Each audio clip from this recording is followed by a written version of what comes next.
Since the time humans came into being, we have been advancing in order to survive. We came from fire, structures that baffle us to this day, electricity, cars, flight, technology, and even space travel. Some of these advances came from a need to get things done with more efficiency, and some came out of our darkest times. Now our civilization that stretches across an entire planet faces another problem: energy resources. We have looked into many different energies, but few show promise regardless of the elements around it. Nuclear energy is one such source. We have asked several trustworthy people one question: what is this energy, and will it be enough to power humanity? Well, I will first say that if we can get enough backing for this energy and its production grows, then it can certainly power the planet. So here is how the whole fission thing works, and how this is even an energy source. First off, a neutron with a high speed hits a uranium-235 atom, making U-236, which splits instantly into atoms such as krypton-91 and barium-142. This releases 3 neutrons, which then continue this event with other U-235 atoms, causing a large level of heat from the processes.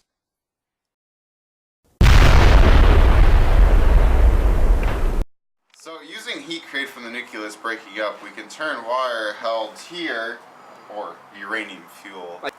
We turn it and we heat it up and it turns to steam. It goes through here, these little steam lines. Yes. It goes into the turbine. I see it. And the turbine does the spinning thing. It spins the generator with the steam. It spins the generator with the steam, which makes energy for us. And then the water goes down here and it goes through the system. That's the other direction.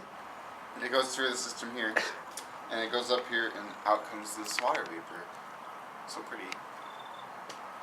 They seem very dangerous now, but the whole breaking elements apart. But actually, there have been fewer than 5 meltdowns in nuclear energy history, and the amount of energy that comes from this stuff, well, it's worth the risk.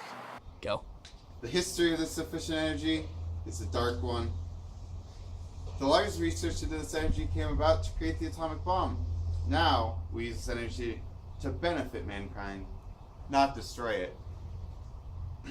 With research starting in 1895, we now see 20% or more of the world's energy produced by this breakthrough.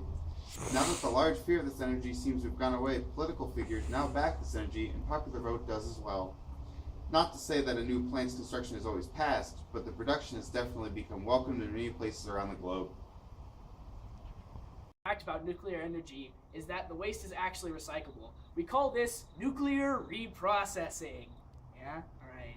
And what it does, put simply, is chemically separates and recovers fissionable plutonium from irradiated nuclear fuel. So, when you bombard the uranium-235 atoms with neutrons, sometimes they'll pick up a few protons, right? And when you take out the spent nuclear fuel, some of the U-238 will have picked up a proton and become plutonium-239, which is fissible. Uranium-238 is not. Right. So as you've heard from the speakers, the energy is like this. Using fission, we break apart the nucleus of this particle, creating a large level of heat which boils water into water vapor, turning the turbines in a power plant, producing a kinetic energy that is converted into electric power.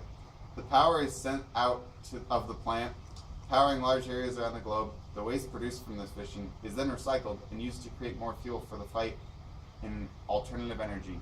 Now, if you look at things like the safety, the cost, and the efficiency of this energy, you can see that across the board, in every scenario, nuclear energy is better than current energy usages.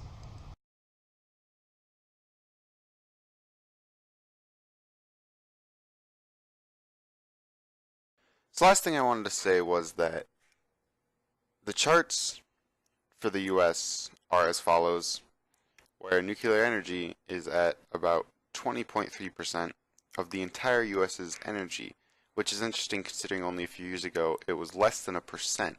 So as you can tell, the energy speaks for itself.